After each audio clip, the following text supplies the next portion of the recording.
Is it time? It's almost time. It's so close. Yeah, a lot of people. Yeah, a surprisingly good turnout for Gulls, which makes me happy. I shouldn't say surprising. Of course, Gulls, deserve a good turnout. All right, I'm going to go ahead and start the meeting officially. Welcome, everybody, to this meeting of Carpinteria Birdwatchers for January 2025. Tonight's meeting is on Gulls. Before we get to the meeting, a few quick announcements. I made a mistake when I posted the details about the outing for this month. I said we would go this Saturday to the end of Linden Avenue and the Carpinteria State Beach. I was wrong. I'm going to be far away. I'm going to be doing birding as part of the Kuyama Winter Bird Survey that's happening this weekend. So I won't be here. So I postponed the outing until the following Saturday, which I believe is February 1st. So check the carpbirdwatchers.org website for details. But we will have our outing just 1 week later. So it'll be February 1st at 8 a.m. at the end of Linden Avenue at the beach. We'll go down there and we'll look for gulls or whatever. I mean, there's, shorebirds, other things. Okay, so that's the announcements. I don't think I have any more announcements. I'm excited that people are here. So I'm just going to swing right into the gull talk because there's a lot of gulls to talk about. I was very excited to have figured out a way to talk about gulls because when I went back and looked, this is the 7th or 8th meeting of Carpinteria Birdwatchers that have featured gulls as a topic. And I didn't realize I'd been that, obsessed with talking about gulls, but apparently I have been. So I couldn't do it again because I could always just say, go watch the old videos. Except I came up with a better way to talk about them, I think, or at least we're going to try. So, and to talk about that, I'll go ahead and share my screen. And we will move on to, don't think I need to share sound or video. We're just going to share the browser window. All right. And we'll go into a slideshow. Great. So if that worked, you're seeing gulls, a visual language. So this was my little mini brainstorm.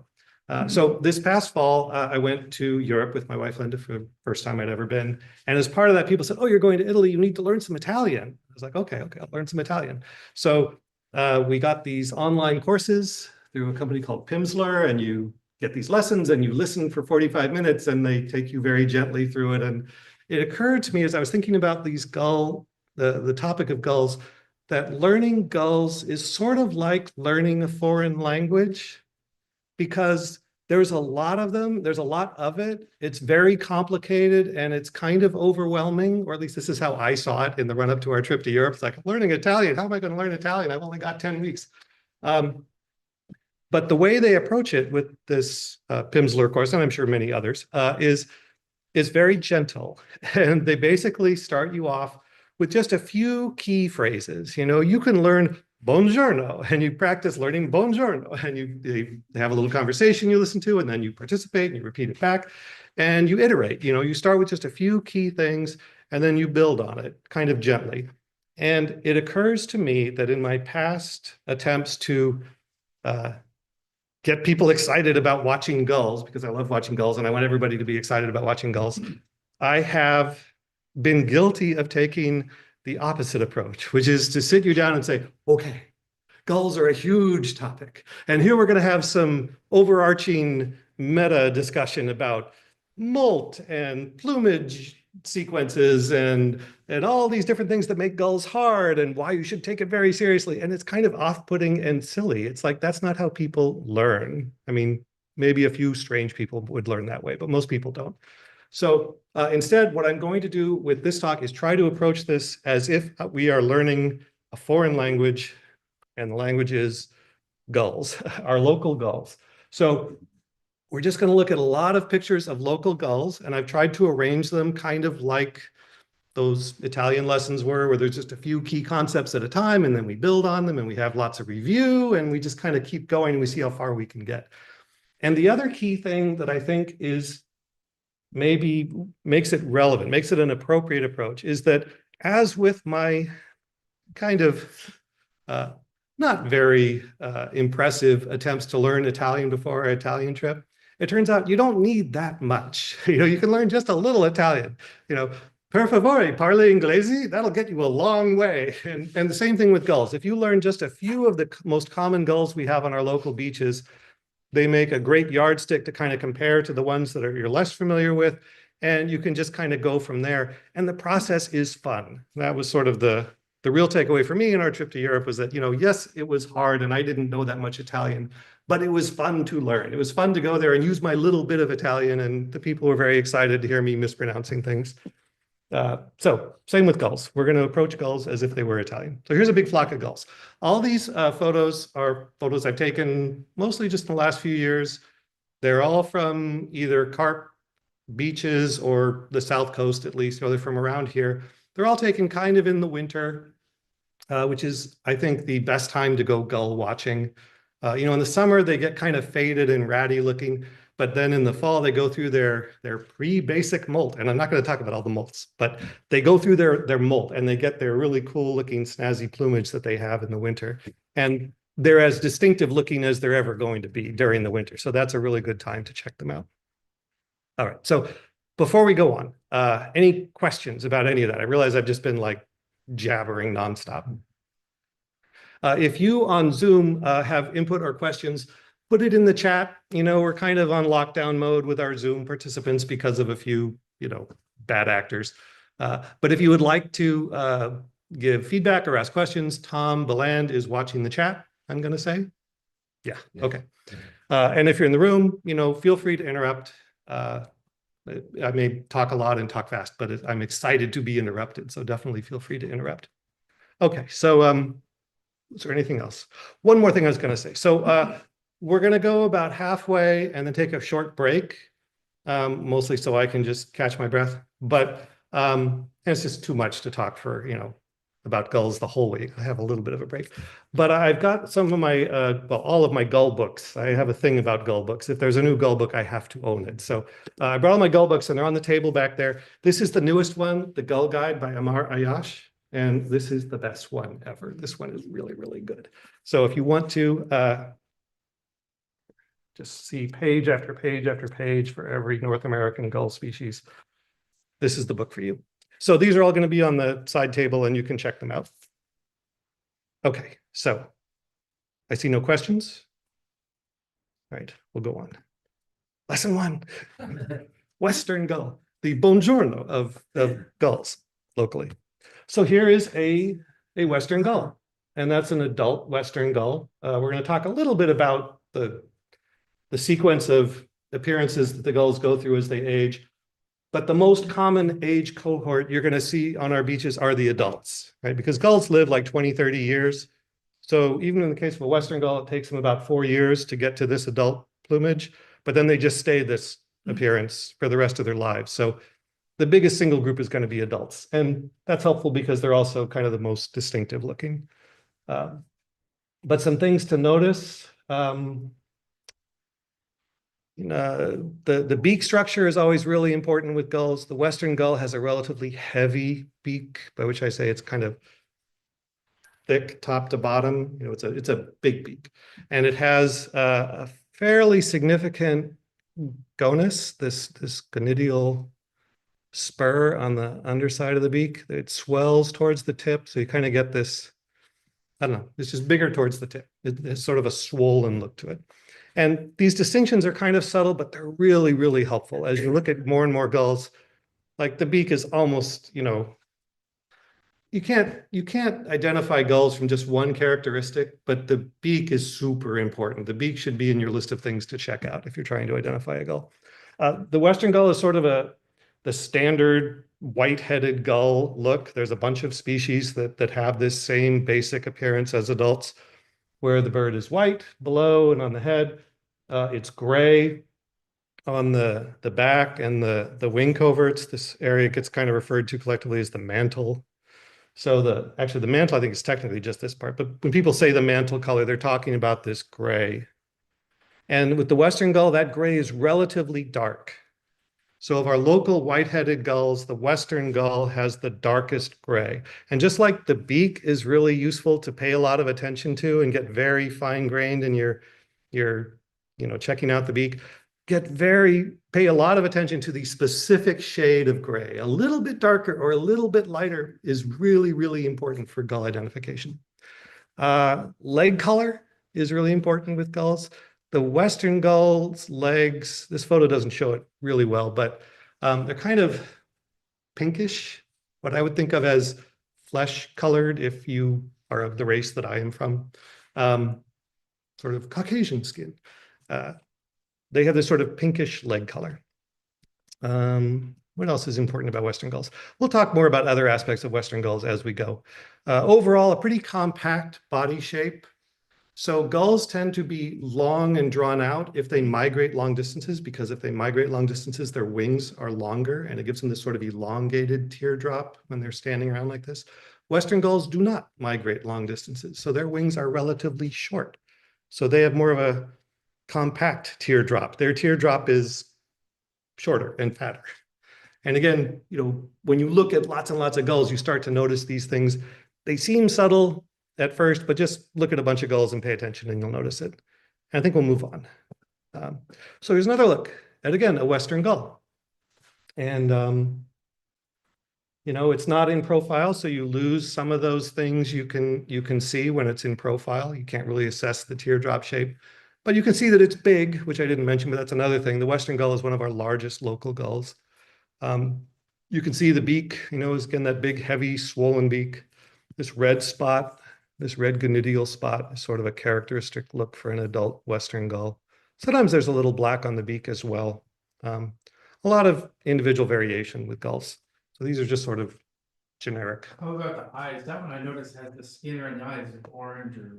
Yeah, so that's called the orbital ring, that bare skin around the eye. And if you can see it, very, very helpful. In fact, on some really tricky gull IDs, that's like super important. And if you want, if you can get a good photo or you can get a good look, with binoculars, I mean, gulls will let you study them, which is one of the great things about gulls. So, go out to the beach with some Fritos or whatever, and you can get as close a look as you want at these gulls.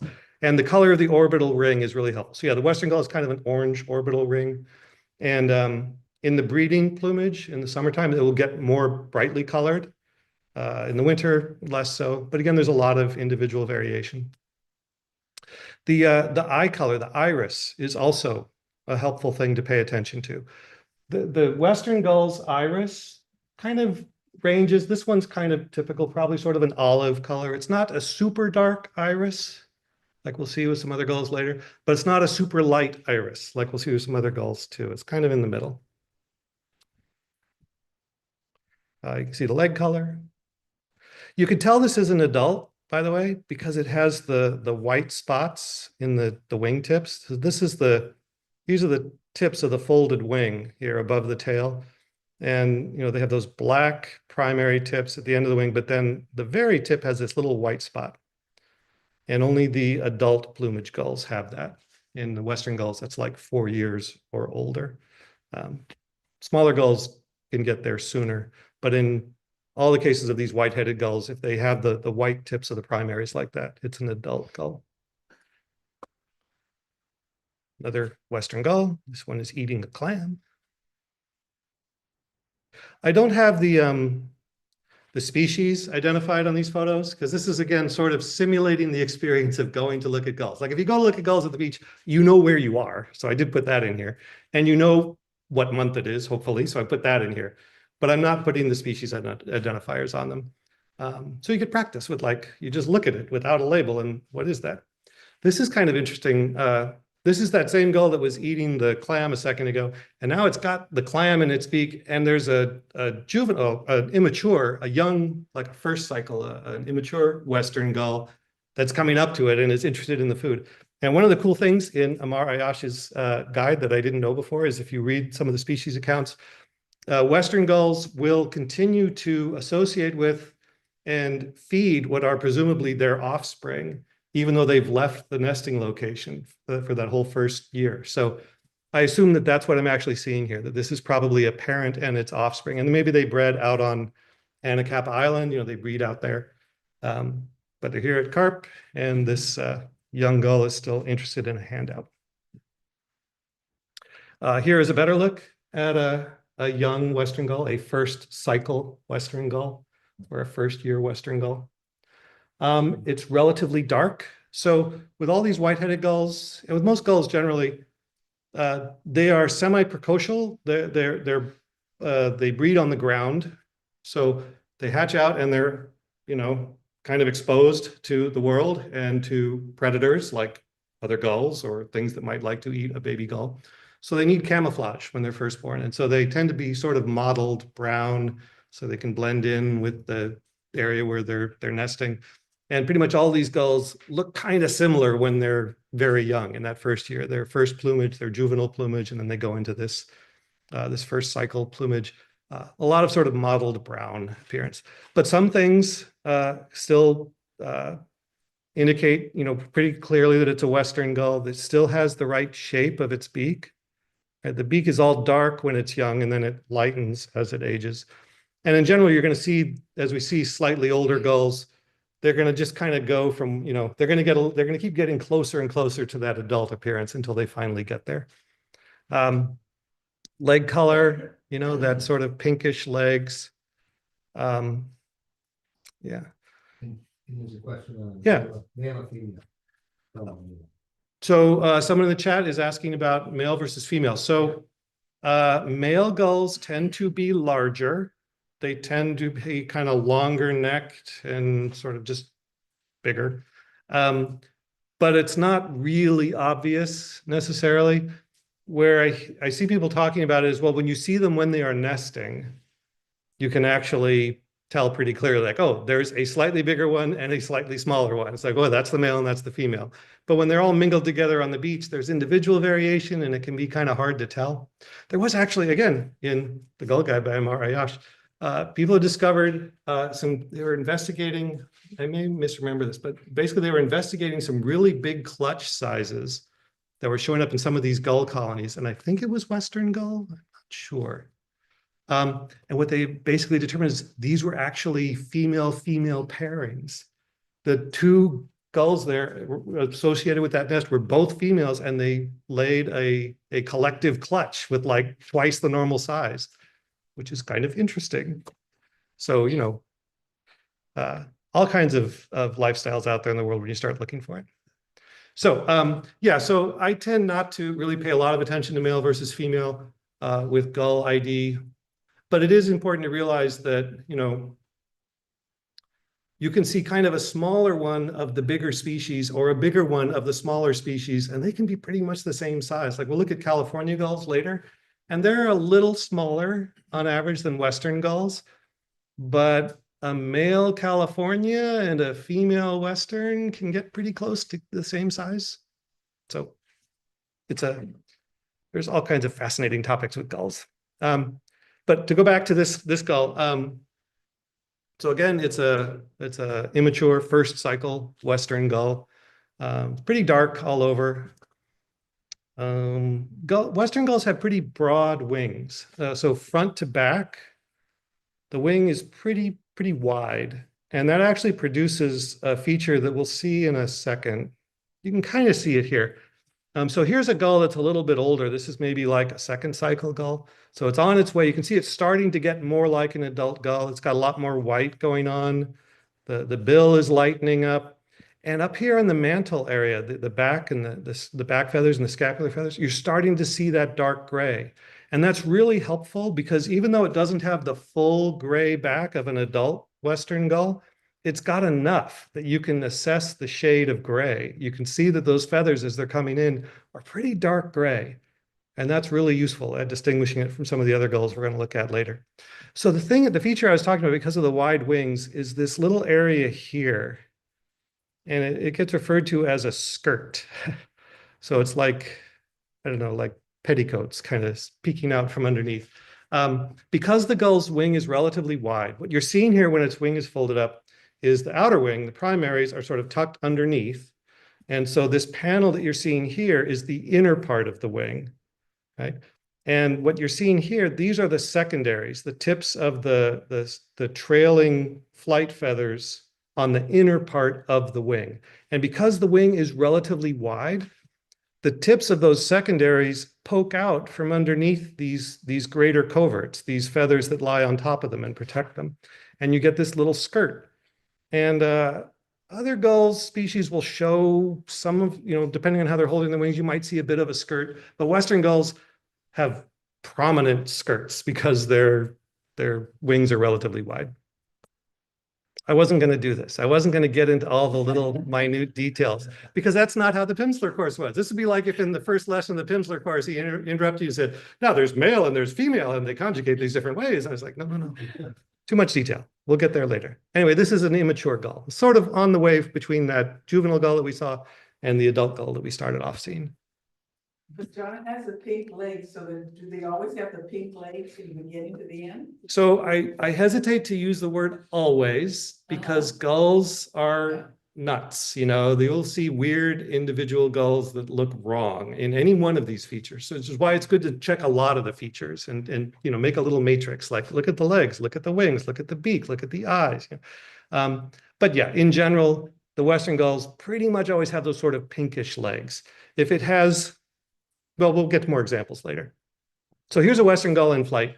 And a kind of cool thing you can see on a Western gull in flight, if you're looking at it from below, is these dark flight feathers. You see this sort of dark band on the underside of the wing going through these are the primaries, and it goes all the way into the secondaries here. They have that very dark mantle on top, and they also are relatively dark looking underneath. And you can spot that when they're flying over if you look for it. So it's a helpful way to kind of hone in on a Western gull ID if you're looking at an adult. Yeah. All right, that's lesson 1. Yay! We know all about Western gull. So this is a good time for questions or comments. I do see there is someone in chat. I'm going to go see. Is that the same thing we already asked? Oh yeah. Is there a difference male female? Yeah, we already covered that. Thank you, Jim, for your question. All right, are we good with going on? So in Pimsleur, I would take a break. When we were doing these lessons, for a while, Linda and I would do them. We were driving to San Diego or something. We'd do the lesson together, and we stopped doing that because she was much faster at picking it up than I was. So she was bored, and I was like, I need a break. I can only hear buongiorno so many times. To be fair, she did take Italian when she was in high school, which I did not. Right, anyway, we're going to go on to lesson 2. We don't have that kind of luxury here. We'll talk about Heermann's gulls. Heermann's gulls are super easy, which is nice. If I'm going on and on about gulls being hard, not Heermann's, super easy. They're relatively dark. This is an adult. I think they're just really snazzy looking. In their winter plumage, they have variable amounts of smudging up here on the head. In their breeding plumage, they get just all white, and it has this really cool ombre effect. But then they're gray below, not like those white-headed, other gulls, like the Western gull. It's all white down here. Heermann's gulls have this sort of dark gray, and they're very dark on top. You can't really see it in this photo. And they have black legs. So their legs and feet are very dark. So it really distinguishes them from the other gulls we have around here. Here is a young Heermann's gull. And you can see it's starting to get, their beaks start off dark and then they kind of redden. They get kind of orange and then they get even brighter red in an adult, especially in breeding plumage. But here you can see they're just dark all over. Here's one that's a little bit older. See, it's kind of working its way towards that adult look. They have a characteristic beak shape. They're a little smaller than a Western gull. They tend to show up in big numbers sometimes. We have seen flocks of them down at the beach here of like hundreds, thousands even. They're kind of different. They breed in Mexico, and then they migrate north to California to hang out. They're very cool. They are kleptoparasites. They steal food from other birds, and you will see them following the pelicans around. Like a lot of times you'll see the brown pelicans flying along the coast, and there'll be 1 or 2 Heermann's gulls just kind of flying along with it. It's like, oh, they're being companionable and sociable. It's like, no, they're waiting for the pelican to catch a fish, and then they're going to go like peck at the pelican and try and steal its fish. Some more Heermann's gulls. They sound hilarious, but we're not doing sounds tonight. Here's one engaging in attempted kleptoparasitism. There's a tern there. I think maybe an elegant tern or a royal tern. I'm not sure. But I think it has a fish in its beak. And that Heerman's gull is in hot pursuit. It wants to harass that tern until it gives up that fish. All right.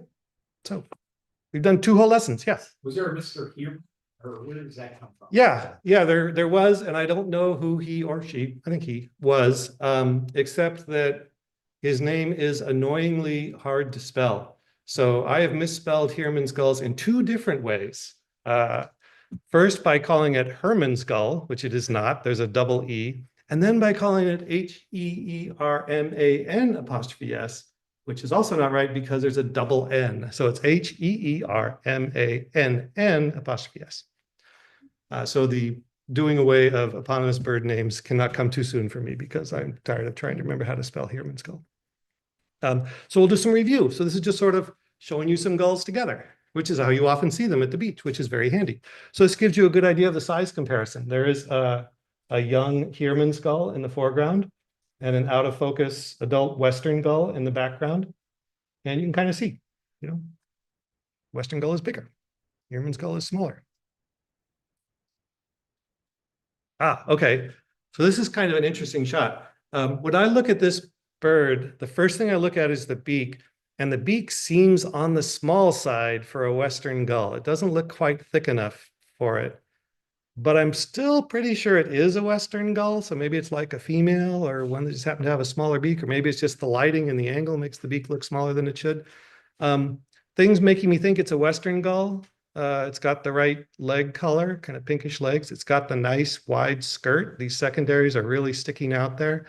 And as the back feathers are starting to come in, those are kind of Western gull looking back feathers, right? They're dark.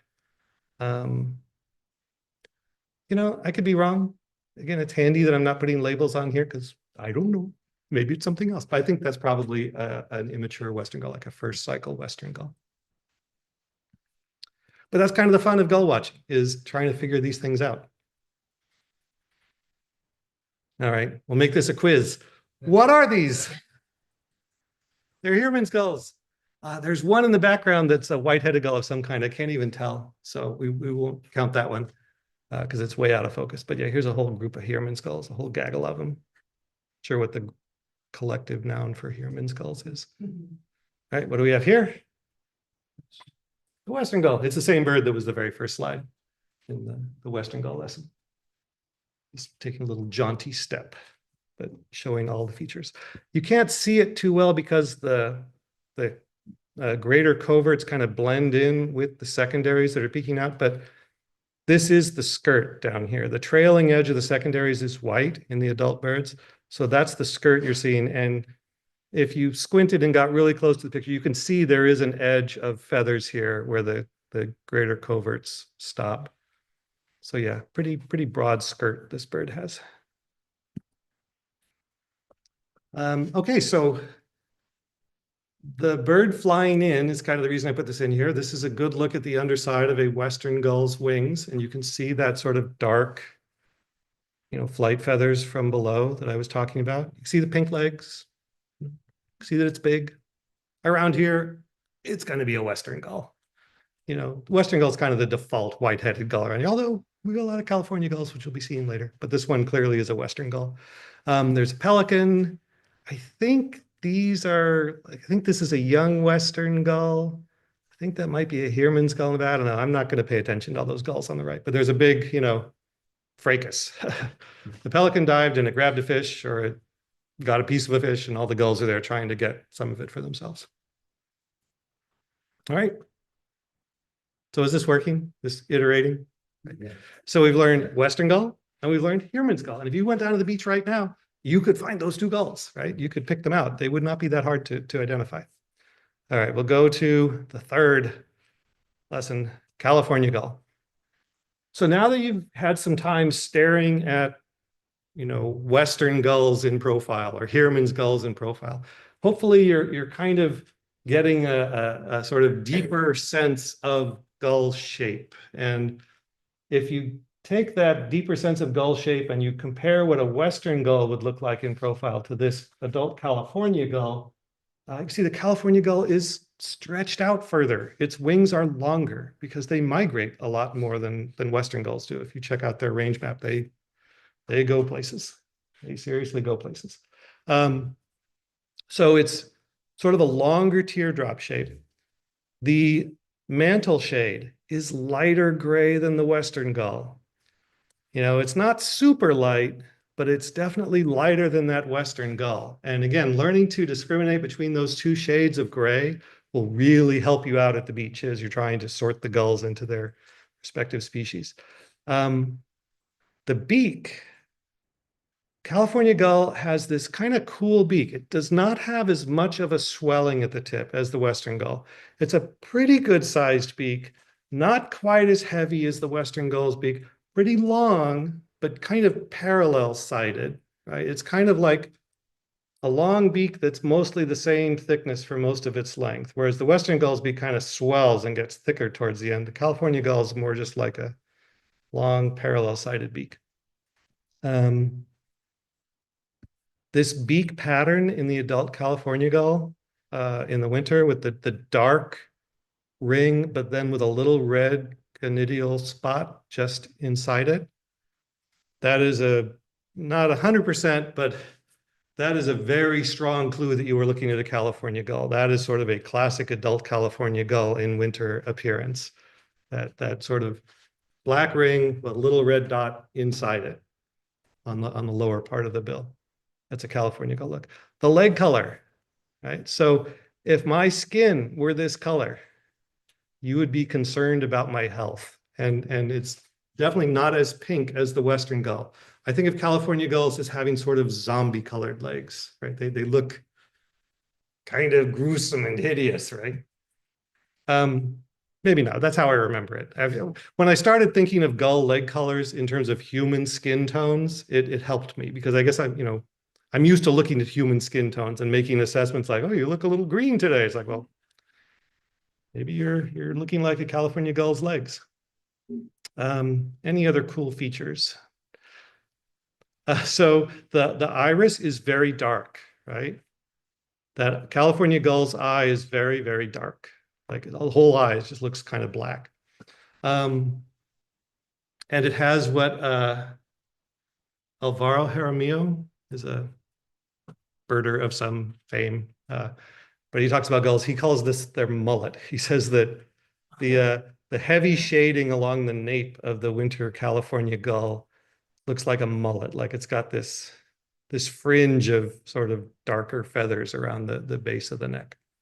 So in the winter plumage, the basic plumage of an adult California gull, this is a really common thing to see. There's a lot of shading around the base of the neck that's heavier on the base of the neck. Right? They may have some shading on the top of the head, the back of the head also, but it'll be heaviest down low. All right. I guess I'm lingering on this one because you see so many of these. Yeah.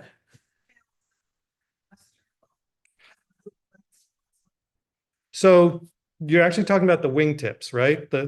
Out here. And they look like the tail. And you are forgiven for referring to them as the tail because that is a common way of thinking of them. And it's how I probably think of them. But in fact, those are the tips of the folded wings. And the tail is this white thing underneath. But yes, the white tips on the feathers.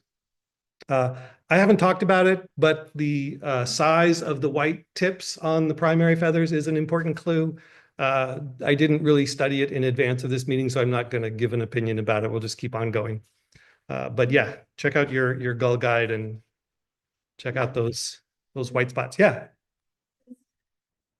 Yellow ring around the eye. Sort of a reddish ring. Now this one is not really in its breeding plumage, so you can't really, it's not that, I mean, it looks sort of orange in this photo. Some California gulls, especially when they're in their breeding plumage, it's like really red. It's like this red orbital ring. So yeah, I mean, orange to red.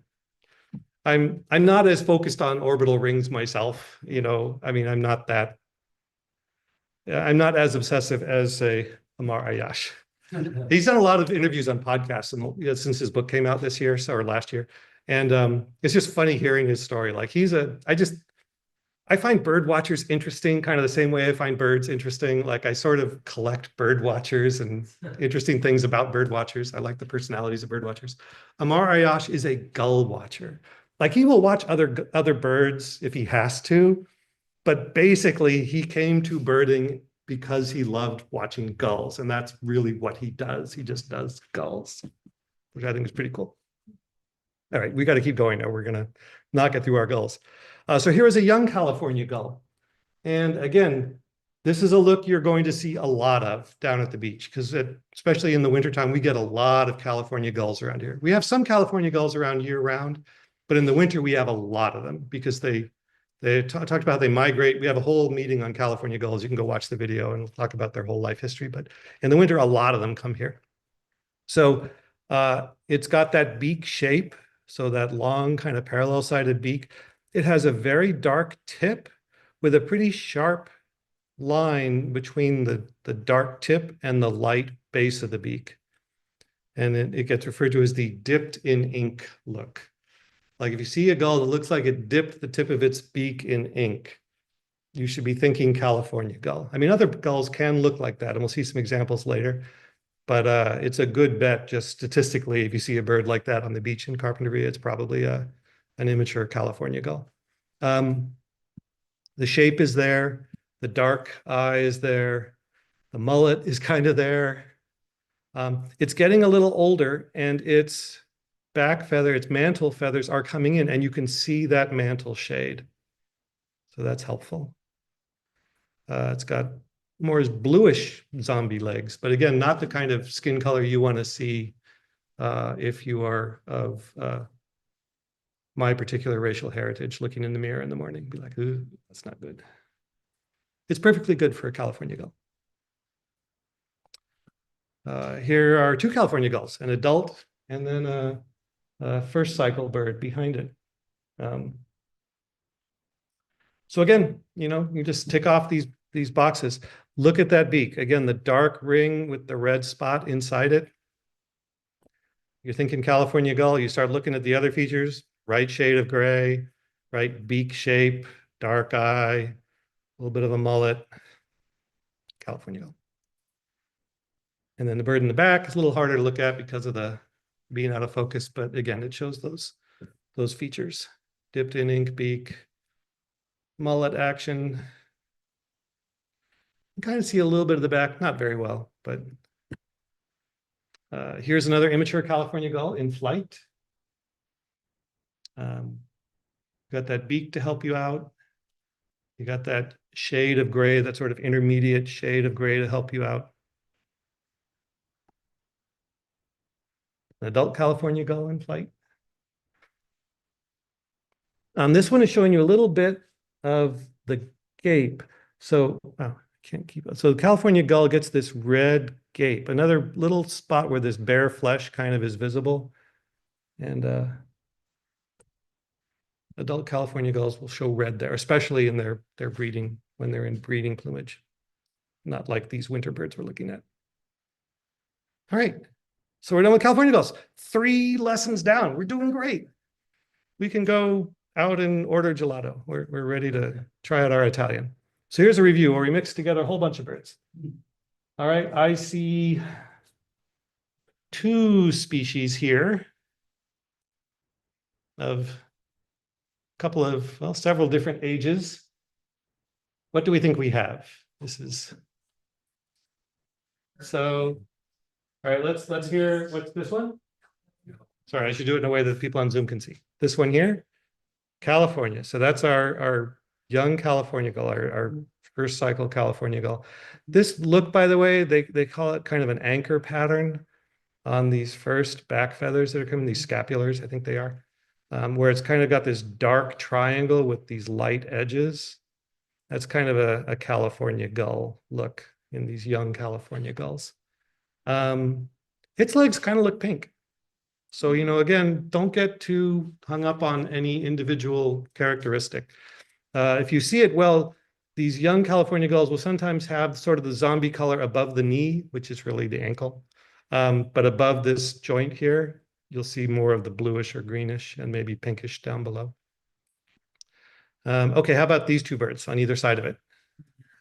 Hermans. How about this one in the back? So I heard a Western, which is not a bad guess. I think it's probably a California. The thing pushing me in the direction of California, you can't really see it too well, but almost looks like there's a little bit of red inside there, that dark tip.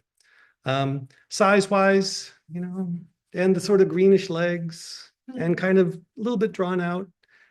And the gray, the mantle color, it's the one thing you can actually see when the bird is blurry like this. Little too light for a Western gull.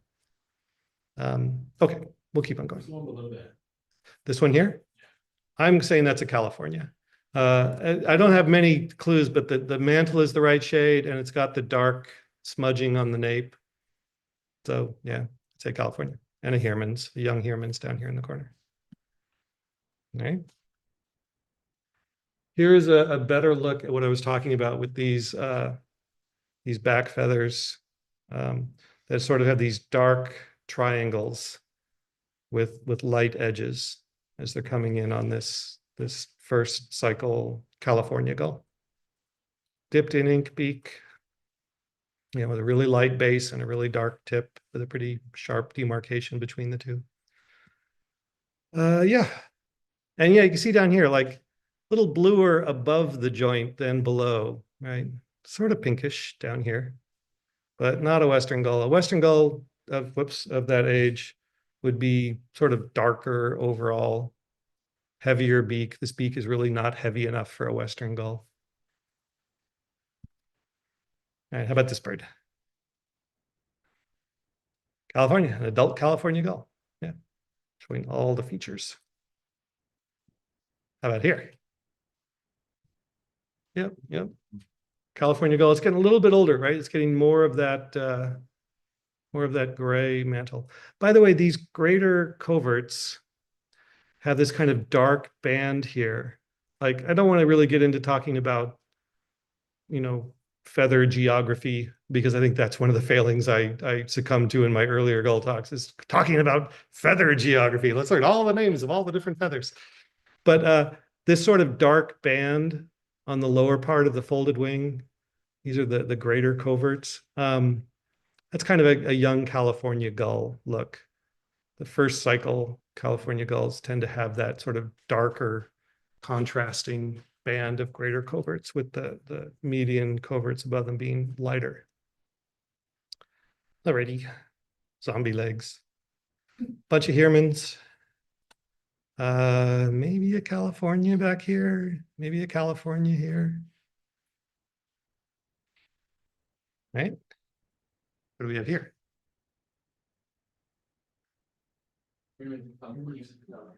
Yeah, I think so. I think a Hermans in the front, out of focus, and a California beyond it. Again, showing a lot of those same features we were just talking about. Here's the same two birds, but with the Hermans in focus. I just think that's such a cool looking bird. That's an adult Hermans, kind of coming more into its breeding plumage. You know, with just that really sharp looking head. What do we have here? Yep. Western gull, pink legs, dark mantle, heavy beak, swollen at the tip with a red gonidial spot. All right. What do we have swimming in the lagoon of Carp Creek here? Yep. California on the left, and in the back, there's a California. And then one between the two here to Western. You say it's a dark mantle, right?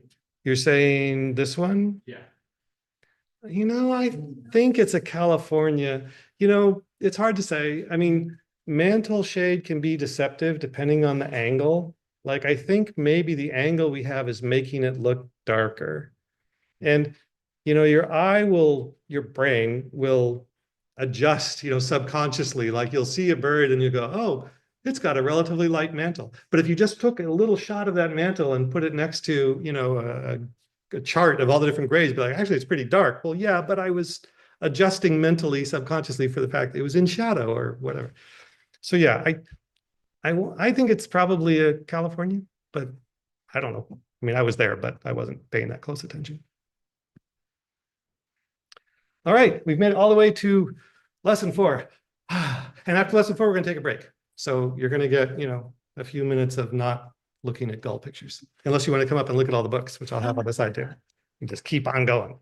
All right, lesson 4. And I've talked in the past, we talked about gulls, about the big 4, right? The 4 species you can see all year round in Carpinteria. Pretty much anytime you go out looking for gulls, you got a good chance of seeing all 4 of them.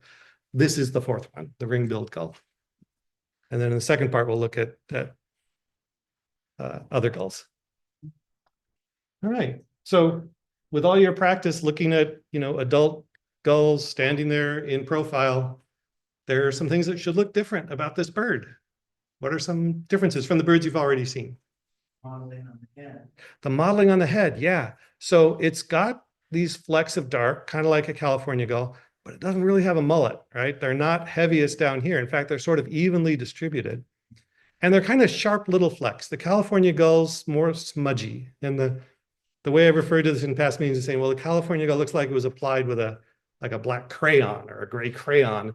And the ring-billed gull looks like it was done with a pencil. It's like little points, little flecks. Can you notice any other differences, say, compared to a California gull?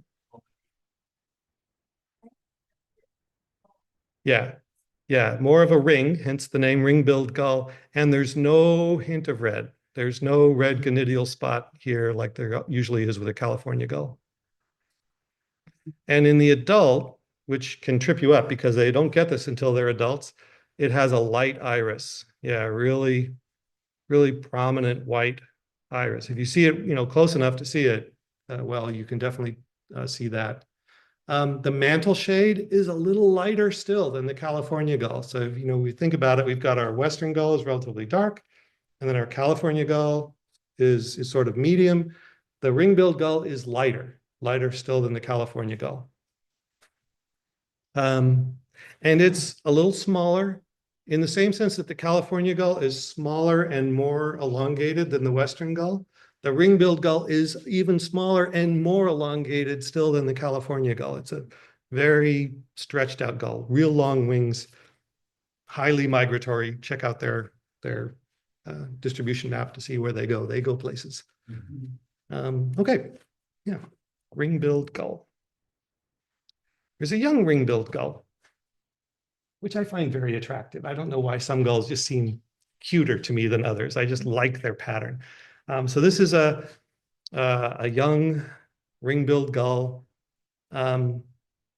It's starting to get, you can see that the feathers coming in on the back have sort of you can kind of assess the gray, right? If you let your eyes kind of unfocus and just sort of take in the overall appearance of that back, you can see the gray that's coming in is really lighter than a California gull's gray.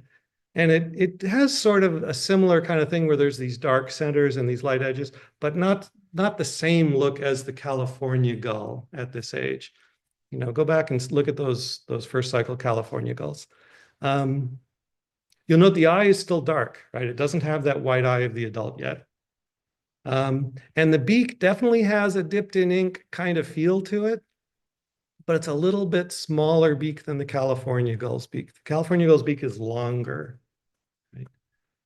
Just a little. I mean, this bird's head is turned a little bit, which maybe exaggerates how short the beak is, but it is a little bit smaller than a California gull beak. And this kind of yellowish, more colorful base of the beak. A California gull, I tend to think, when I see these really more, not sure what the word is for this color, almost like an orangish kind of cast to it. It's a ring-billed gull look. This one kind of has some smudging, a little bit of a mullet maybe. But no, this is a ring-billed gull. Another ring-billed gull, kind of showing you all those features. This one's getting more, like it's starting to get its wing coverts are coming in the adult shade.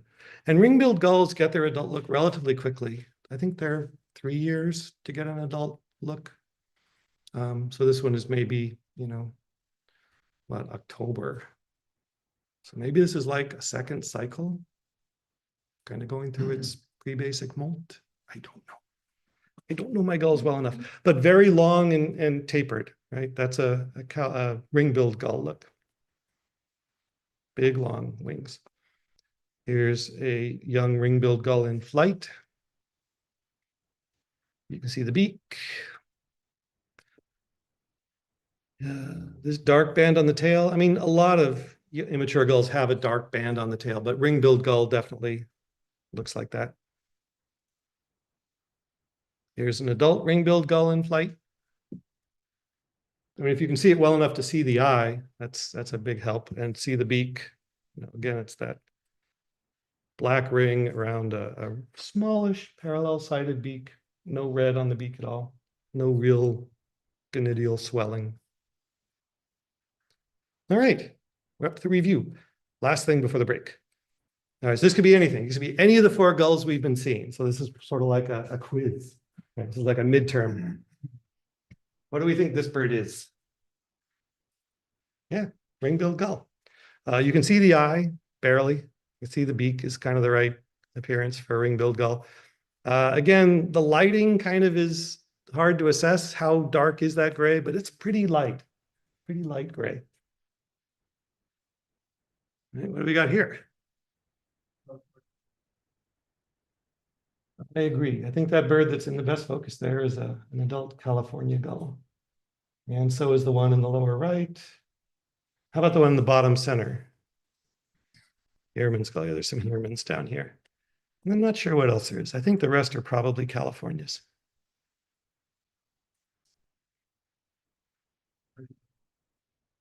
Brody says ring-billed. Does anyone disagree with Brody? You would be wise not to disagree with Brody. This is in fact a ring-billed gull. And an American coot. A little interloping by a non-gull species. No, there will be no non-gulls in our talk. We will keep going. Yeah, Airman's gulls. They got those bright orange beaks and those black legs and the snazzy white heads with gray bodies. I mean, it's a very, very pretty gull. Airman's gull. All right. Western gull. Yep, I agree. Western gull. So a young, first cycle Western gull. You see the pink legs, you see the dark plumage, you see that honking beak, heavy, dark, swollen beak of the first cycle Western gull. All right, 2 birds. I really like this as a comparison shot because I feel like these are 2 birds that are probably pretty close to the same. Yeah, same age, and I think it's a California above and a ring-billed below. So a really nice comparison of sort of, you can go one to the other and say, okay, well, what does it have? What is it? And the shape, and the size. You get a really good yardstick, by having the gulls together, which they do on the beach. Like they'll be hanging out together and you can totally get that size comparison working in your favor. All right, that's it. That's it for part 1. So we're gonna take a break. We're gonna be on break for like the next 3-4 minutes. I don't know, not a long break. We don't have snacks. I'm sorry, we don't have snacks. I've been pretty remiss in my organizing duties. There are no snacks. There is a drinking fountain and a restroom down the hall. And those of you on Zoom, please stick with us. The most exciting gulls are coming up in part 2. And we'll be back in like 3 minutes. Oh, I got this. See you tomorrow. All righty. I am hereby announcing that we're about to start again. And we'll move on to the next gull, which is the short-billed gull. Are we all set to keep going? So from now on, these the ones we talked about in the first half are again the ones that at this time of year you will see every time you go down there if you're working at it. Now we're getting to the ones that are a little more special, little less frequently seen. We'll start with this really cool bird. And we do have a whole meeting about short-billed gulls. If you go back and look in the meeting archives at carpbirdwatchers.org, because I just think they're the most adorable gull ever and had to talk about them for a whole meeting. But this is an adult short-billed gull, formerly known as the mew gull. It was split, right? And the European one is now called the common gull. And the American one is called the short-billed gull. And I think Mew gull was a better name than both of those names. I think these gulls kind of got shafted when they got split. But they don't care. They're still what they are. Very small.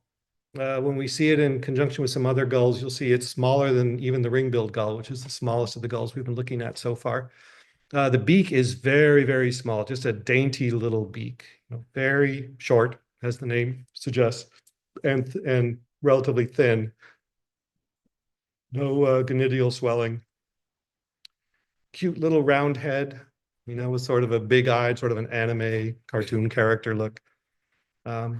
Relatively long, sort of a long teardrop, kind of like the ring-billed gull has, only a little, scaled down to be a little bit smaller. Mantle is a little darker than a ring-billed gull, so closer maybe to a California gull shade of gray, maybe a little lighter, kind of midway between California gull and ring-billed gull. Here is a young short-billed gull with an adult behind it. And again, that beak is just a real dead giveaway, at least around here in terms of our gulls that we have. You see a gull with a beak that short and that thin, it's probably a short-billed gull. You can see its mantle shade is coming in, and you can assess that fairly light, mantle shade, long wings. Another look at it.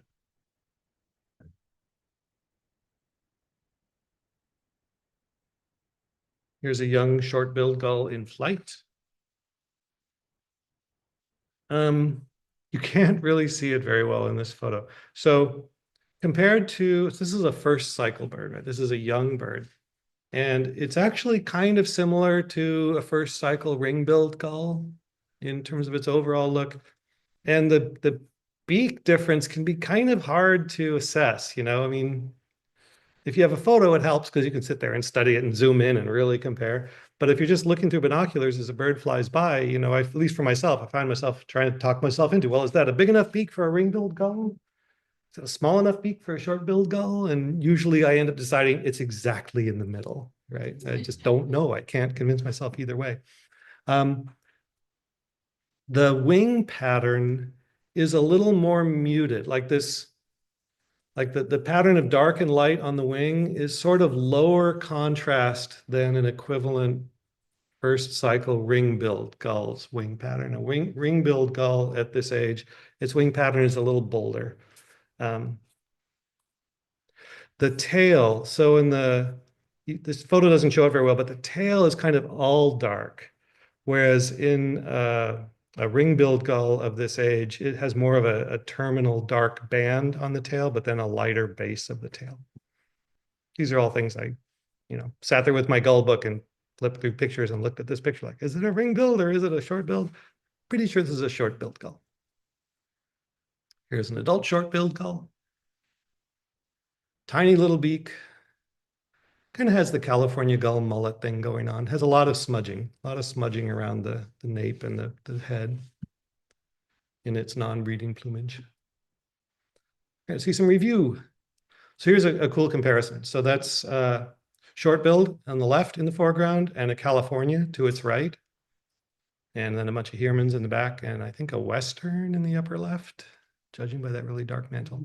But that gives you a good look at the size difference. Excuse me. The short-billed gull is really a smaller gull than that California gull, or even than those Heermann gulls. All right, as we continue in our review, this is a species you have seen before. Ring-billed gull. We lost Brody. I was gonna say, where's Brody? The kids these days, they got things to do. Probably his bedtime, yeah. Gotta go to bed. Shouldn't be making fun of Brody for not being here. Yeah, this is a ring-billed gull. And it's kind of this is a thing that I've come to notice more about ring-billed gulls. They're always walking. They like to walk around on the beach. Like if you're down at the beach and there is a gull, a white-headed gull, maybe a lighter mantle, that's just out there walking around by itself, just walking along, checking out the, leftover Fritos or whatever. probably a ring-billed gull. They just like, they're always just cruising around. Alrighty. I would agree that this is a California gull. Got that black with the red inside it on the beak, dark eye. You kind of see the mantle shade. It's kind of the right shade of gray. Legs are not really pinkish. How about this guy? Okay. Yeah, I would agree this is a Western gull. And kind of an age we haven't really seen a lot of examples of, right? Like I mentioned at the beginning that the adults are the most, common age group you see on the beach because the gulls take 4 years in the Western's case to become adult plumage, and they stay that way for 20 or 30 years. So there's a lot of the adults around. And then the next most numerous age group is the first cycle gulls, the really young ones. And then, they don't all make it. There's attrition. So the age cohorts get smaller and smaller until you get to the adult. And then you've got the really big group because you've accumulated all the years of different age gulls. But this one is sort of like a second cycle gull. So you don't see as many of these. Right? It's starting to get a little further along towards the adult appearance. It's got the white feathers coming in on its head and body. It's getting more of its dark gray mantle feathers. This greater coverts here are coming in, these gray, coverts are coming in. See the skirt down here? Secondaries sticking out past the greater coverts. Did you have a question or a comment? I mean, if they're lucky. Why is it, a lot of birds, they're adults right away, right? Why does it take, is there some evolutionary reason why it takes 4 years? Yeah, it's a fascinating question. Maybe dig through Amara Yash's book. Maybe he has some ideas on that. I don't really know, but it is interesting. It's definitely a thing with gulls that they do take this amount of time to get to their adult plumage. They don't breed until they're to their adult plumage. For the most part, no. Yeah, for the most, I think this I remember was talked about a little bit in Amara's book. There are a few cases of on these 4-year gulls, these gulls that become their adult plumage, like sort of sub-adult gulls that are nevertheless breeding a few times, not often, but once in a while. But for the most part, yeah, they need to get all the way to their adult plumage, and that's sort of the beginning of their full-on breeding mode. All right. Here's an interesting comparison shot. So what do we think we're looking at here? Short bills in the middle. Yeah, that beak and the rounded head of the short-billed gull really does stand out here in the middle. And how about all the rest of them? Yeah. Californias, yeah. And this is a good chance to compare the gray. It's pretty close. Just to my eye, that's the same shade of gray on those mantles of those Californias versus that short-billed. I would be very hard-pressed to find a real difference. Maybe the short-billed is just a little darker. And Western would be noticeably darker than both of these if you had an adult Western in there. And in fact, I didn't know this until relatively recently, but in terms of our local Western gulls, there are 2 different subspecies. There's the southern one that breeds out here on Anacapa Island and in this area, and it is relatively dark mantled. The dark gray of the mantle is almost the same shade as the black wingtips. It's very, very dark.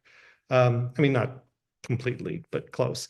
But then there are these northern Western gulls, these Western gulls that come from up in the Bay Area and just kind of fly around and show up down here.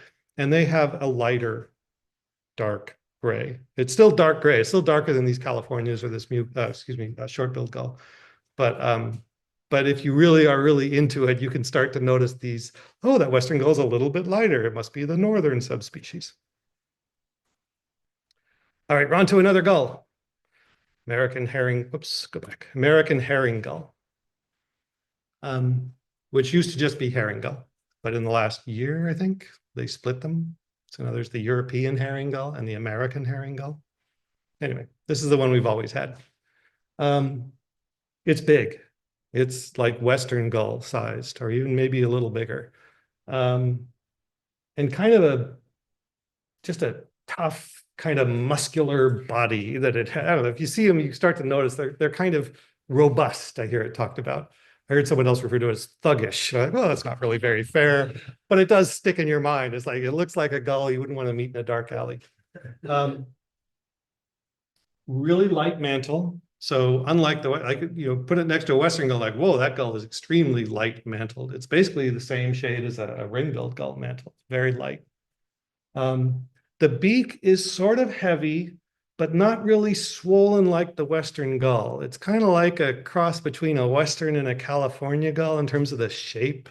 Like it's substantial, but it's kind of parallel-sided, kind of more so than the Western gull's beak is. It's got a gonidial swelling, just not quite as much of just a club like the Western gull's beak looks like something this is an American herring gull. And then it has that white eye, that white staring eye, kind of like the adult ring-billed gull has. And in the case of a basic plumage, winter plumage American herring gull, they will often have this smudging around the eye. So it kind of even accentuates it more. It makes it look like a staring eye. It's like this eye is staring at you. He hasn't washed his face. As a what? Washed his face. Yeah. Yeah, He looks dirty. they're just So a is that tough full- gull. Is that a full adult then? Yes. And you see it has the white primary tips. This is a full-on adult American herring gull that was on the beach at the mouth of the creek in December. And I was excited because I always like seeing them. I feel like they're exotic. Did you say in summer? No, in December. Yeah. You go back east and people are like, they feel about herring gulls the way we feel about Western gulls. They're just like everywhere. You can't get away from there, all over the parking lots or whatever. But out here, it's like, ooh, herring gull. Exciting. All right. So here is a first cycle herring gull. And I was very proud of myself that I recognized this as a herring gull. It was standing by itself kind of away from the other gulls down at the beach. And, at first glance, I might have dismissed this bird as a first cycle Western gull. It's kind of like, it's a big gull with pink legs. But looking at it more, just started to notice some things like the amount of white on the head is kind of not really right. A Western gull of this age should be darker around the head. And the beak is not quite swollen enough towards the tip. It's got that gonus, that kind of, protrusion, but it's not like, I don't know, it's got a herring gull shape. Like you look at a bunch of these beaks, you start to go, that's a herring gull shape. This patterning on the wing coverts, this kind of coarse, almost checkerboard kind of pattern is a first cycle herring gull look. And again, if you go back and compare it in your field guide to the first cycle Western gulls, it's different. It's just sort of, and then when I started looking carefully at the back, this is a real giveaway because you start to see this gray edges on these feathers coming in. And they're the wrong color for there's that light gray that's coming in as part of those back feathers and scapular feathers. That's just wrong for a first cycle Western gull. It shouldn't have that. So when you put it all together, that's a first cycle herring gull. Here's another look. So this is a first cycle herring gull mixed in with a bunch of Heermans, and then the one to the right of it, maybe a California, I'm not sure. We can't really see much of that bird. But the reason I kind of like this shot is it shows this neat feature that the first cycle American herring gull has, where it has these sort of lighter inner primaries that kind of make this translucent patch on the inner part of the outer wing, if that makes sense. Whoops, go back. Anyway, that's a characteristic to look for in an American herring gull first cycle bird, that it has that. All right, so here is a herring gull on a pelagic trip. We were out at sea and there was this herring gull flying by, so I got this photo of it. Kind of too far away to really see the white eye very well, but it's big and it's powerful and it's got a really light mantle. It's like, what is this bird? Well, it's American herring gull. I mean, I don't have glaucous-winged gull in this set of slides, just because I didn't happen to find any to photograph in the last few months down at the beach. But You know, a glaucous winged gull could look kind of similar to this, except for the wingtips, right? These wingtips are way too dark for a glaucous winged gull. So again, it kind of pushes you in the direction of herring gull, American herring gull. All right, review. Put all these birds together. One of these birds is not a gull. So this is that same American herring gull that we saw at the beginning of the herring gull section. Just a few feet to its left where it's helpfully next to the brown pelican. And then we got western in front of the pelican and then several herons below there. But you can kind of see again that characteristic beak and the staring white eye and the pink legs. Yeah. Do you normally see just one or two of the herring gulls, or would you see a lot at certain times of year? It would be surprising to see a lot, you know, with these, the birds we're looking at now in the second part of this talk, we're kind of looking at birds that, you know, like with herring, certainly, we're not really in their main part of their range. Like you got to be kind of a weird herring gull to show up here. And you can see multiples, you know, people who go out to like Ocean Beach Park, you know, west of Lompoc. Nick Letheby goes there and famously says, oh, there was like 3 or 4 herring gulls. You know, it's like, okay. I mean, Nick is really good. You know, Nick can pick out the 3 or 4 herring gulls in the big fly. I have rarely seen more than 1 or 2 herring gulls at a time. I don't know that I've ever seen more than 1 or 2 herring gulls at a time. Well, except going back east when they were like everywhere. All right. You experienced gull watchers. What do you think we see here? Yes, I would agree. That is the bird you can see well is a California gull. And actually, I suspect every bird here is a California gull, but that one you can see well is certainly a California gull. All right, how about this one? This is, in fact, the herring gull. This is that same one I had in flight a little bit earlier when it was closer to the boat before it took off and flew away. The eye is really helpful. Yeah. Yeah, because it's not really showing you the mantle shade very well. It's hard to see what color that mantle is, but that eye is very helpful. I keep noticing a little bit more like turned down bit beak on the herring gull. Yeah, a little bit of a hook tip almost, you know, just a little bit different shape than a Western gull. They all have the red dot, like that one? All the adults that I've seen.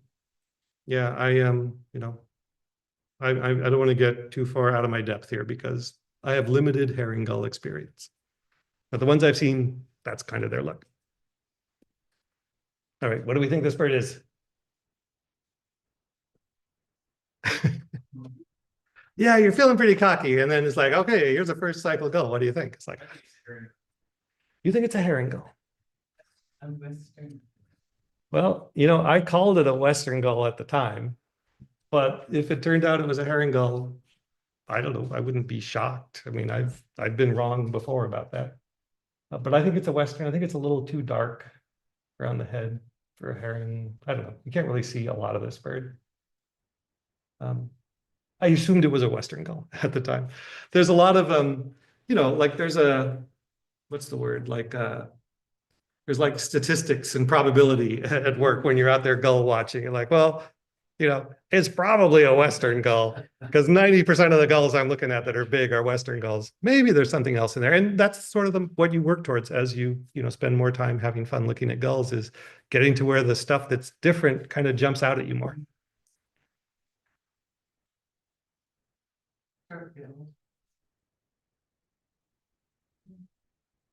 Short-billed is an interesting guess. It is hard to get a sense of scale, but I will tell you, this was a big gull. Like that's a California gull to the left of it. And with the telephoto lens, I mean, you can't tell because it's closer, so it's going to look bigger, but it was in fact bigger than that California gull, was my sense at the time. So I called this an American herring gull. This is another one of those first year kind of herring gulls. You know, again, kind of lighter around the head and neck, sort of a herring gull shaped beak, very pink legs, coarse patterning on the wing coverts, that kind of sort of uniform coarse pattern, like it's wearing chainmail. I don't know how to describe it, but it's like, you know, and then the lighter gray coming in on those back feathers, the light edging and just sort of an overall kind of, I don't know. I called it a herring gull. Nobody corrected me at the reviewer level. So that's what I was going with.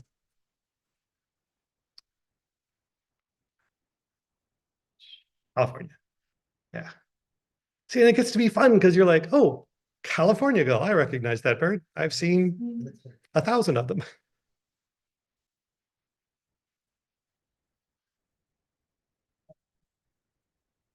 I would agree. This is a flying adult California gull.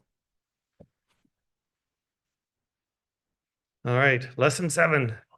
We're really getting there. And we're just going to go fast now because this is a lot of gulls. Even for me, this is a lot of gulls. Yeah, this one had some oil or something. It's not, you know, I think this bird would be embarrassed to be immortalized with this photo. It's like, oh, couldn't you have got me when I didn't have this oil? But yeah, this is a Bonaparte's gull, which is a cute little gull, the smallest of any of these gulls we looked at, even smaller than the short-billed gull. There's a more, you know, well-groomed Bonaparte's gull. It is the smallest of any of the gulls we've looked at so far. It is very small. And we'll get to a comparison photo in a minute and you'll see how small. It's a very small gull. It's a dainty little gull.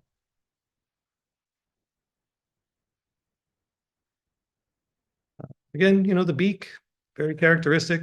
It's just a little thin, dark beak. I mean, that's a different looking beak than any of the gulls we've looked at so far. Even the short-billed gull didn't really have a beak like that. This is its own unique kind of look. Here it is in flight. It has kind of an M pattern on the upper wing. You can only see like part of the M here, like that into that, sort of like half the M. That is so that's a younger one, an immature one has that pattern. And Bonaparte's gull. I remember it has some kind of weird flight behavior too. Well, it's very light and buoyant kind of flight, like it's fluttering. It's like just we had a whole big flock of them along the beach here. Was it the Christmas count? I think the afternoon of the Christmas count, there was just a whole bunch of them up, like right off the beach here. And on some of the pelagic ships, like hundreds of them off the shore, which I think when I took this photo. Okay. Well, then don't they have a black head In the breeding plumage, they have a complete black hood. Yeah. Which you can sometimes see them around here with that look, but not in the winter. In the winter, they're going to look like this. And here's a good example of how small they are. So there's a Western gull in the upper left corner and the Bonaparte's gull in the center there, and then some royal terns in the front. Maybe an elegant tern here. I'm not sure.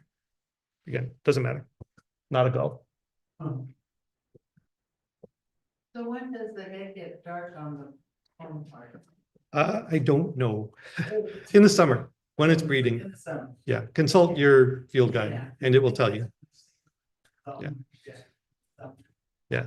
And it's a striking bird when it's got that black head. All right, so what do we think we have here?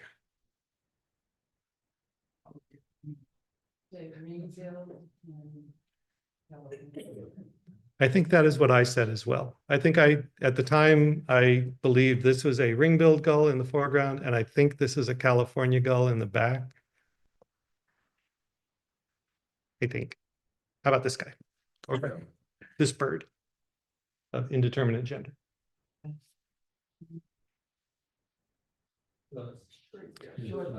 The gull formerly known as Mew gull, yes. The short-billed gulls. All right. This one's at an oblique angle to kind of make it more challenging. Yeah. California gull. Can't fool you guys. Let's go. Bonaparte's. Yeah. I don't have as many photos of Bonaparte's gulls. So there's all these photos from the Goleta Sanitary District Plan of Bonaparte's gulls because there happened to be a bunch of them there and I got some nice photos of them. Right. This gull's out getting its steps in out at the beach, just walking along. It is a ring-billed gull. Yes, with its little pencil marks on the back of the head. All right. It's a little more challenging maybe.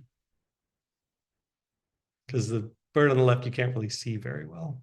It's carrying something in its beak is kind of what's going on. So it really makes it hard to see what the beak looks like.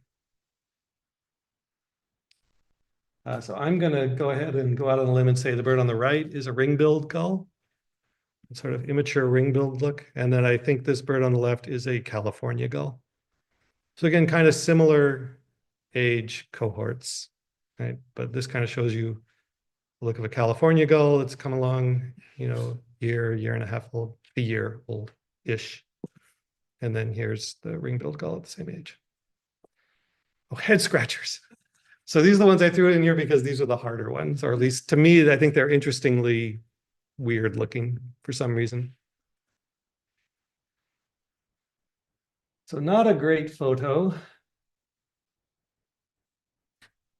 I think I ended up deciding this was a ring-billed gull.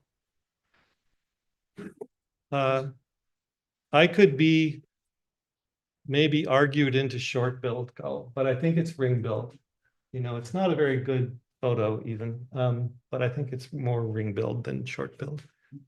Pretty sure it's one or the other. It'll look too long. It's too long for sure. I think it's got too much bill for a short-billed gull. Yeah, I think that is the deciding factor for me. All right, what do you think we have here?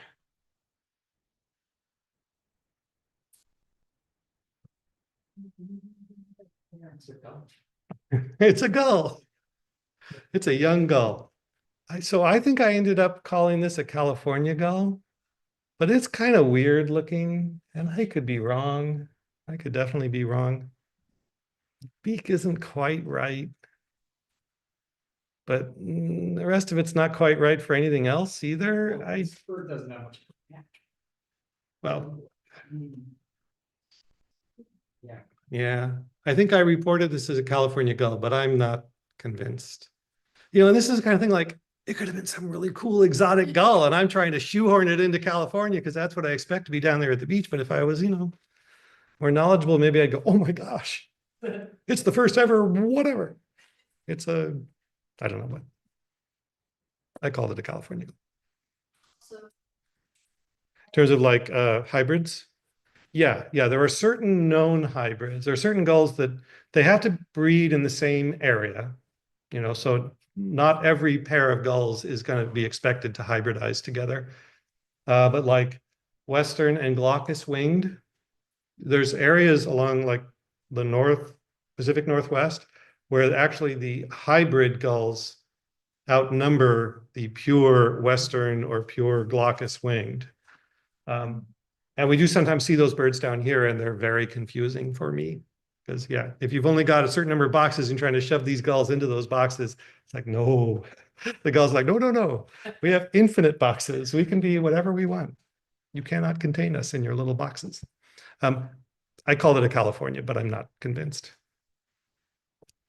This was interesting. Yeah, so it's oiled. I saw this bird and I thought, whoa, there's like a dark hood. What? That must be something incredibly exotic. And it was a ring-billed gull that got oil on its head. So hopefully it, got some tar. Something very yummy was down in a thing of tar.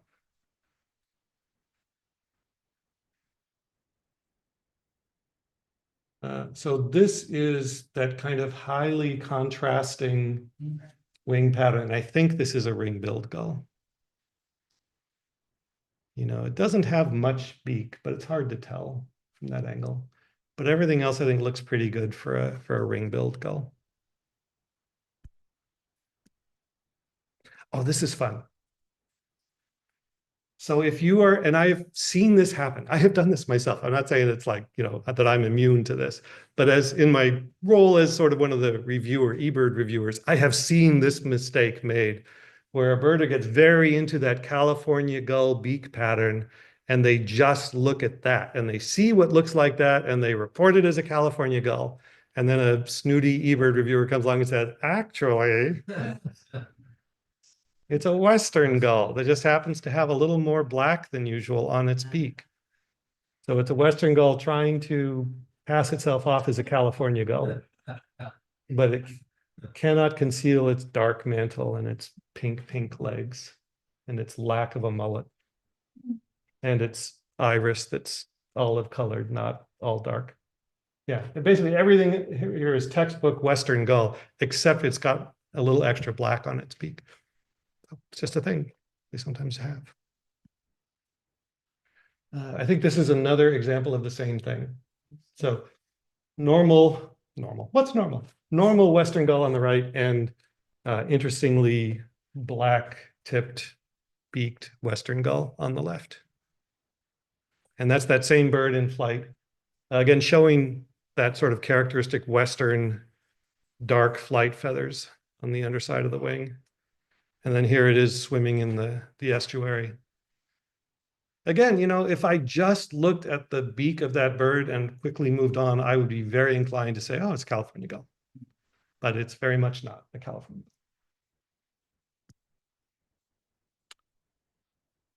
So this I thought was kind of interesting because this was like the sun had just come up. So you get that really pretty kind of golden hour lighting. Pretty golden hour lighting is really hard for gull ID because it messes with the colors. It's like, yeah, it's everything, the whole gull looks orange. It's like, well, okay. I think this is a Western gull. Yeah, it's got that Western gull beak. Kind of a little bit in that, you know, awkward teenage phase of Western gull. It's not quite that first cycle, but it's definitely not the adult look. It's more like in between. And kind of the same thing I thought here. You know, color-wise, you know, it's just a bad photo some ways. Like I cannot tell what color that gull is, you know, because it was illuminated with a orange sun rising through the fires, you know. So it just looks kind of orangey, but it's California gull. And if you go with structure, you know, what is that? The beak is a California gull beak. The smudging on the neck is California gull. The shape, overall shape is California gull. The sort of dark band of the greater coverts is kind of a California gull thing. Cumulative reviews, the very last thing, just a whole bunch of photos thrown together. We're just going to go fast because we're done. It's time. Time to go see real gulls. All right. I think there are at least two and no, there are at least 3 and maybe 4 species of gulls here.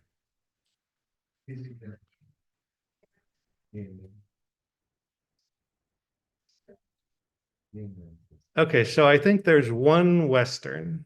Where is the Western gull? Space. Yeah, if it was a snake, it would have bit us. It's right here. It's just trying to hide its beak. It's self-conscious about its beak. It's like, no, no, no, just a California gull here. But its legs are too pink. Can't fool us. And your mantle is too dark. I'm sorry. And then most of the rest are Californias. There's a little bit of a Heermann's on the far right and over towards the left as well. And then I'm suspicious of this bird. I think that might be a ring-billed gull.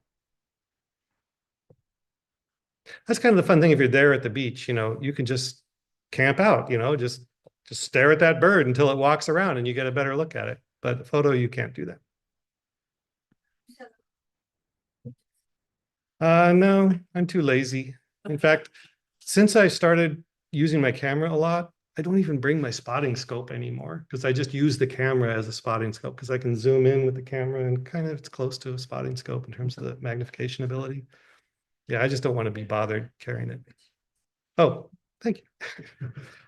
Yeah, I take a lot of very bad bird photos. And if you look at my eBird uploads, you have seen many of my very bad bird photos. But I just like the birds. So even the bad photos I find interesting. All right. Ring build. Yeah. Yeah. Good call. Yeah. This is an example of the kind of thing that, you get to know these birds and then you just recognize them from just a little part of them. You're like, oh yeah, it's a ring bill gull. But you'd have to actually sit there and go through all the different features if you wanted to be really careful. Short billed. And maybe California's on the left, not sure. And a Heermann's on the far right. This is just silly, right? I'm sorry to like a little bit of out of focus Heermann's gulby. There's a Heermann's gull. And these are royal terns. Yeah.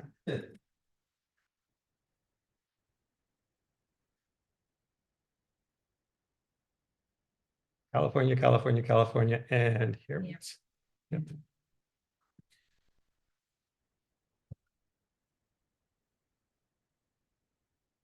Ring-billed gull, which we'll see kind of away from the water more than some other gulls. California gulls also do that, but there was just a bunch of ring-billed gulls walking around El Caro Park this day. I think I was scouting for the Christmas count.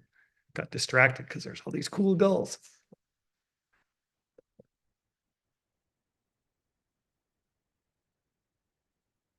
Ring-billed gull. It was just so close. I was like, oh, all right, I'll take a photo. I'll take a close-up.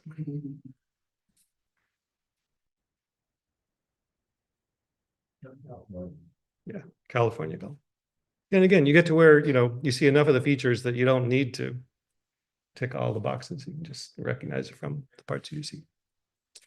Ring-billed gull, which is interesting because like I want to zoom in, like it looks like it's black all the way to the tip of the beak, which is strange for a ring-billed gull. It should have a little bit of yellow beak in front of there. I don't know. Maybe it really was dipped in ink. Maybe there was something yummy in a cup full of ink.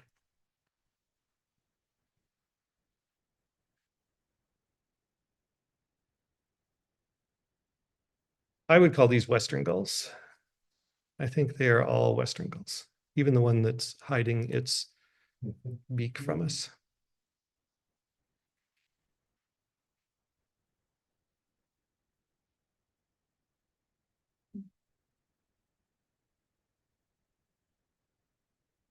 So there was obviously a very big rain because this is the mouth of Carpinteria Creek when it was like flooding and just like carrying all this mud down.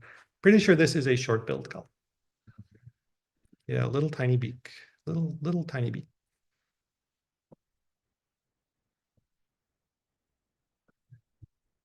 We're experts, ring-billed and Heermans.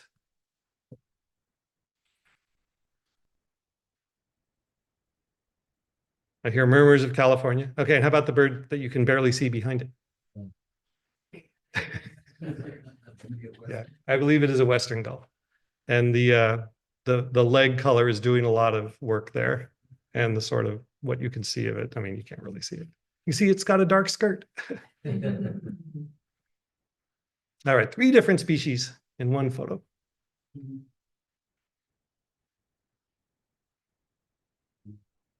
Short-billed, ring-billed, California.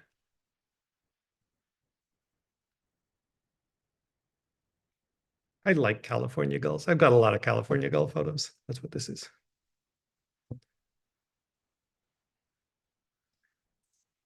Western gull with its, mantle in total shade, so it's hard to even see what color it is. I think, is that it? No, it is not. Heerman's gull, a young Heerman's gull. Oh.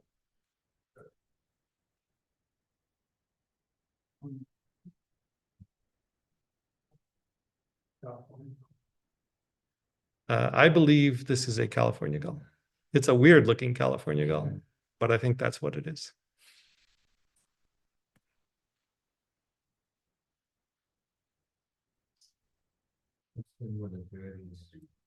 Yeah, I believe this is a Western gull.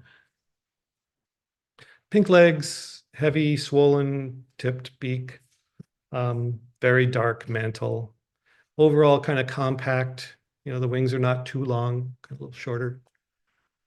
This one is like a third cycle gull. It's kind of got most of the adult features, but it doesn't have the white tips on the primaries. White wingtips does not have that yet. It's just so cute. It's such a cute little gull. How could you not think this is a cute gull? This is a ring-billed gull. Cute little ring-billed gull.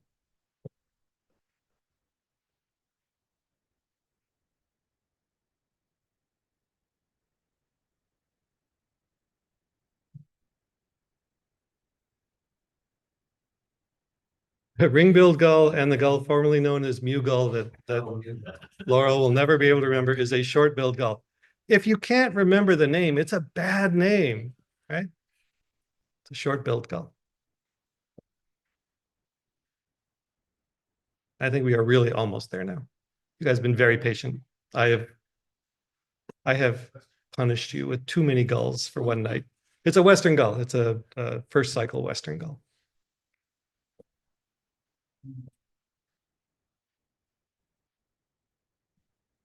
I think it's a short bill. Yeah, I think the beak is a little too small for a ring-billed, and the dark and light patterning on the underwing is too muted for ring-billed. Ring-billed would be higher contrast there, I think. It gives a short-billed gull.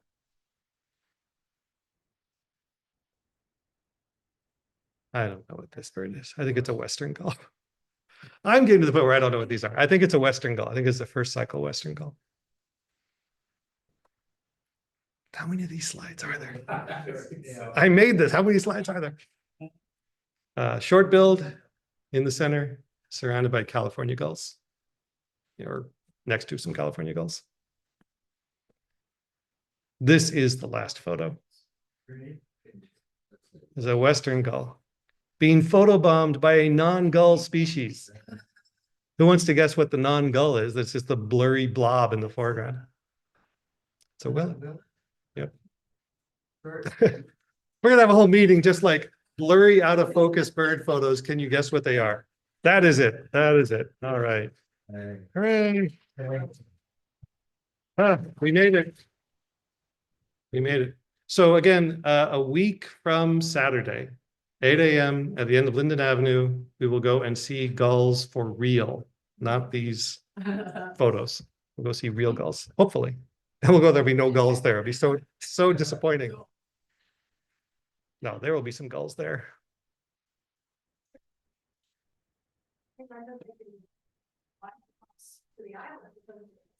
Which gull are we talking about? So they, every species has its own kind of habits and proclivities for where they go. The Western gulls around here breed out on Anacapa Island, and I think on Santa Cruz as well, on some of the cliffs. I'm not sure about that. I suspect they do. But then they come back and forth, to the mainland. The Heermann's gulls again breed down in Mexico and then come up here. California gulls breed throughout a lot of North America and then winter along the coast here, among other places. And ring-billed is kind of like California. Again, they're sort of an inland bird during their breeding time, but then they winter on the coast for the most part. And they, especially those highly migratory ones, they go places, they go all over. And that's where you get, weird vagrants showing up, because long-range migrants are obviously more prone to that kind of vagrancy. Yeah, thank you, everybody. Thank you, everybody on Zoom. There's a lot of you on Zoom. Wow. But I don't see your thumbnails. I lose track. There's so many of you. Thank you very much for watching.